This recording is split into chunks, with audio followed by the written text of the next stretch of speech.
Hello, everybody. If you're watching this video, it's because my internet connection wasn't working well here in Logan on the Appleberry farm, where I'm spending a few days by myself. And so I wanted to make sure that we had a way for me to share my message today with the community. And today I want to talk about Buddhism, the practice of Buddhism, the practice of the way being in our everyday life. And I want to start with a story. I want to start with one of my favorite stories from the Zen tradition, and that's called Tokusan's candle. Now, Tokusan was a great scholar, and he had amassed a great collection of scrolls and books that talked and taught Buddhism. And he was one of the foremost scholars. And even with that, he knew that there was more. He knew that even with everything he knew, he wanted to know more. So he goes to Ryotan, and Ryotan was a great master at the time. And he starts asking Ryotan questions. He's like picking his brain. I want to know more. And it gets late into the night. It's become very dark. And Ryotan says, Tokusan, we've been talking for hours. Why don't we retire? And initially, Tokusan doesn't want to retire because he realized there's so much more about the Dharma that is not in books, and he has so much more to learn. And Ryotan says, oh, I get it, but it's time for us to retire. So he goes and he opens the front door, or slides open the screen to go out, and he hands Tokusan a candle so he can find his way home. It's now very dark. And he hands him the candle, he lights it, and as Tokusan is about to walk out the door, Ryotan blows it out. And at that moment, Tokusan awakes. He has his awakening moment. So we're going to come back to that. And we're going to look at it from an everyday Buddhism kind of way. How can we take what we're learning from this and apply it into an everyday Buddhism? Okay. So, I think usually most of us have a philosophy of life. We have the things that we think are very important, the things that give life meaning, the things that we value. And I think one of the biggest challenges is when we examine our life, we may notice gaps between what we value, what we really want, and where we're actually spending our time, what we're actually doing in comparison to what our philosophy is, what our ideals are. There's that disconnect. And I think a lot of times that gap, wherever that gap is, a lot of that has to do with our personal practice. Now, our practice is to align ourselves with those things that we value, what is most important to us in our everyday lives. So when it comes down to it, I've noticed that many of us have a tendency to think about what we believe about life in abstract terms. We use those beliefs or philosophies to label our intentions, and to identify ourselves as this or that, or to identify ourselves with others with similar ideas, values, and stories. We find our tribe, so to speak. Now, these stories we have are conscious and unconscious stories about who we are and who we want to be, what we want to represent to the world. But ideas and philosophies, labels and stories are not us. But stories are in and of themselves empty. And to give you an example, I have over 100 books on Buddhism. I've read maybe 20 or 30 of them. Over 100 books of Buddhism, and I've maybe read 20 or 30 of them. And unless I win the Publishers Clearinghouse, I'm never going to read them all. And yet I still buy them, and I buy more. And for me, there's something about owning them that expresses my intention, my identity of who I want to be. I'm a collector. I'm a collector of the teachings of the Buddha. But the books and the teachings mean nothing in my everyday life if I'm not engaging with them, if I'm not engaging with the teachings in my everyday life. Now, my books align me or make me feel closer aligned to being a follower, a student of the Buddha. But if I really think about it, my books, maybe some of my Buddha statues, are nothing more than ornamentation if I'm not applying the teachings to my everyday life.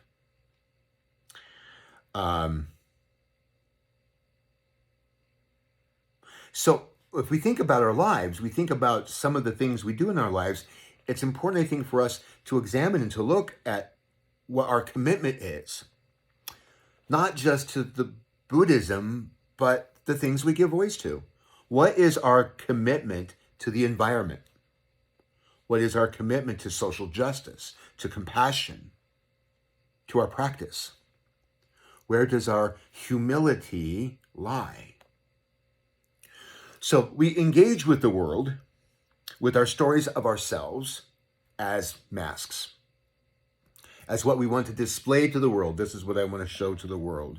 These masks take all kinds of forms and shapes, from the sports teams that we follow to the clothes we wear, the cars we drive, the political party we identify with.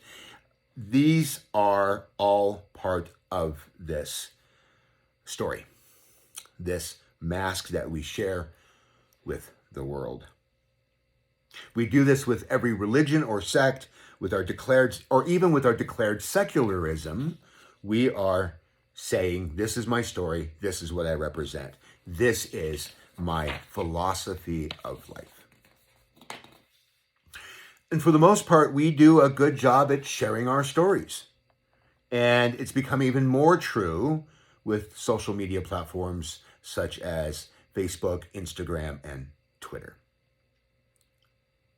The challenge with all this kind of storytelling, this mask fashioning of what we want others to see, tend not to be the real us.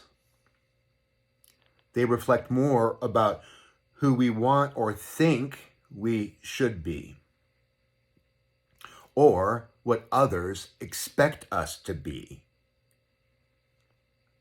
It's interesting how scripted our lives can become, how scripted our interaction with one another can become.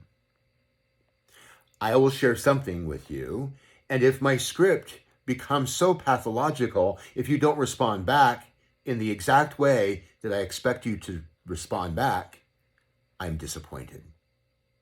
I don't know if I can connect with you because you didn't follow the script. And I think it's important to realize that our stories and these ideas of representation and masks all begin from a kind of a false premise that I need to be strong to be loved, or people are untrustworthy, or always protect yourself, or there's not enough in the world, I got to get my own. We can make a litany of lists of the premise that starts our philosophy, or that is at the core of our philosophy of life. For me, years and years, it was, I will be abandoned. I am going to be abandoned. And everything I did in my life was wrapped around that story of abandonment. My philosophy of life was wrapped around that fear, that terror of abandonment. And it's important to engage and to examine these stories. What is at the core of your stories? Is it unworthiness? Is it abandonment? examine your own life and try to find out what that core story is. Is it that you're not enough? What is that core kernel in the creation of the stories that we live our life by? Guillaume Kabose Sensei shares a teaching, and it's a famous haiku from Ryokan, and it was said to be one of his death haikus, which was a tradition among Zen masters. As they were nearing their death, they would write death haiku, which would represent a lifetime of learning in a short, tiniest expression. And we recite this every Sunday.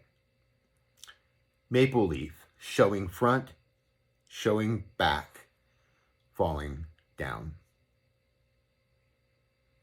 We want to be like the maple leaf, showing front and showing back. Here is Reverend Kabose's commentary on the poem, where he says, quote, "When Ryokan saw the maple leaf falling, he could not help but talk to that leaf and say, 'How wonderful you are, and you just don't show front and try to hide the back. And naturally, you are,' I thought to myself, I was a monk, 'with no double life. But I realized there still exists in me,'" and this is what Reverend Kabose was saying, "'the desire to show the front and to hide the back. But the maple leaf, to you, the front and back are just the same, maple leaf. No pretensions, no ego, no artificiality. How nice. If I live like you, front and back do not make it different. I am I.'" And I think there's a powerful lesson in that story. No front, no back. And no pretensions, no ego, no artificiality. That means we acknowledge and are aware of our own ignorance, our own foolishness, our own ego. We all have it. In Pure Land Buddhism, it is called Bonpo. Bonpo can be translated in a number of different ways. A more traditional, at least within some BCA groups, is a foolish being. Another translation is ordinary. We are just ordinary people. And that ordinariness is our delusion, is our foolishness. And there is this natural inclination to want to hide it. But Reverend Guillaume Kabose is saying, don't hide it. Just be you, because you're both your foolishness and your wisdom. You're both your light and your dark. You are both your good qualities and your not so skillful qualities. Yeah. And yet, it is so hard, not just with others, but with our own selves. It is a hard thing to take a close look at ourselves and at oneness itself. Awareness practice isn't just noticing the birds singing or reading sutras, but awareness of yourself just as you are. Your brokenness, your woundedness, and your luminosity. We practice all kinds of mental gymnastics to not really look at ourselves or to look at our woundedness or our fears. And it's hard for us to look at how well aligned we are and what we declare we value or believe. But it's this very need for authenticity that allows us to connect. I really appreciate this from Brianna West, where she says, quote, "Authenticity is required for connection. The internet and social media do not disconnect us because we're glued to our phones at the dinner table, but because they increase our ability to be inauthentic. They allow us to gloat, edit, filter, and post a highlight reel. We can construct a facade of our lives that may or not be honest reflection of reality, end quote. So this brings me back to where I think I started. We cannot construct a facade of our lives that may or may not be an honest reflection of reality. All the ideas I have about this or that mean nothing unless they are alive in our daily life. From going to the grocery store, to driving in traffic, to trying to meet deadlines. We can collect 1,000 ideas and a plethora of theories and a preponderance of philosophies, even of the Buddha and the Buddha's teachings, and be able to talk about them all day long, but in and of themselves, they mean very little unless we have a knowledge of Buddhism gained through practical experience, with wisdom we gain along the way. And we gain that wisdom along the way by applying and stumbling and failing and succeeding and stumbling and failing and succeeding. Thinking about things and then thinking about things becomes a default way of knowing for many of us. And it's a way for us in some ways to avoid feeling hurt. So the great story of Tokusan's candle was that the master understood this about Tokusan. Tokusan was trying to understand the Dharma with his mind, with an accumulation of facts and theories and philosophies. But the way is more than all of that. It is said that after Tokusan had his experience with Ryotan, when he had that moment of awakening, it is said that he went home and he burned all of his books on Buddhism. All of his commentaries he destroyed. And I think there's something to be said about that. He understood that to understand Buddhism, it's not about books and podcasts. It's not about any of that. It's about living it and applying it and thinking about it and reflecting upon the teachings in our everyday life and seeing it manifest in our lives. Through our practice of awareness, gratitude, compassion, and ethical conduct, we can learn to live our lives in the here and now and not in the abstract, not the conceptual. Life and the way of the Buddha can only be lived in the midst of life itself, in the living of life in our daily lives. It's through the patient and persistent practice that we follow the way. Our practice is found in the totality of who we are. Heart, mind, and body. We say that in our affirmations.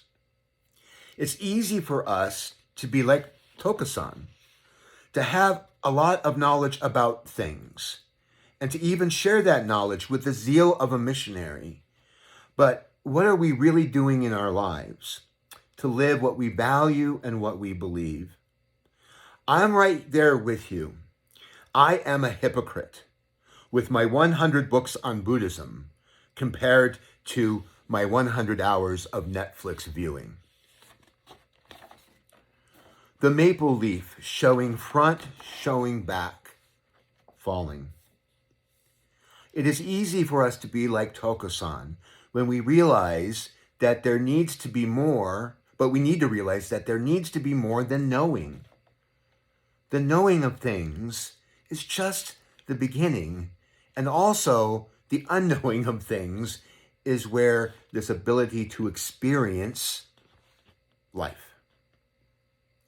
We talk a lot about not knowing in our community, the power of not knowing, the power of letting go of the stories and the scripts of how things are supposed to be and engage with them as they are.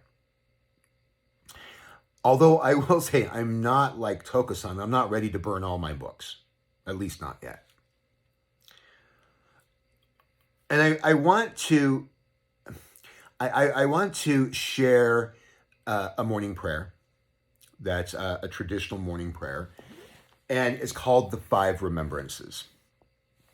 And it's from the Pali teaching in the Upaji Hatha Thana Sutta. And it's teaching us something very important with our practice. And not just being in the heart and the mind, but also in the body, in an embodied practice in our everyday life. It goes like this. I am sure to become old. I cannot avoid aging. I am sure to become ill. I cannot avoid illness. I am sure to die. I cannot avoid death. I must be separated and parted from all that is dear and beloved to me. I am the owner of my actions, heir of my actions. Actions are the womb from which I have sprung. Actions are my relatedness. Actions are my protection. Whatever action I do, good or bad, of these I shall become heir to. Now, within Zen communities, this is a morning prayer that is said every morning. And I think there is a power in that acknowledgement of impermanence and the acknowledgement of the power of our actions. I think that when we take our heart mind out of our everyday lives, let me say that again. We take our heart mind out into our everyday life. We take our heart mind into our everyday life and we manifest its teachings in an embodied practice. And we do that so the teachings don't just live in our minds, in our hearts, but they live in our intentions and our deeds and our actions. Of these we will be heirs. Namo Amida Butsu. I want to share one last thing with you, and it's something that I've been thinking about in reading the teachings of Shinran. And one of the things that I do love about our community and the tradition from which we come from a tradition of studentship. Each and every one of us is a student of the way. Each and every one is also a teacher of the way. In our tradition, we don't have this idea that there is some special knowledge, there is some special awakening that has to happen for anyone to be a student or a teacher of the Dharma.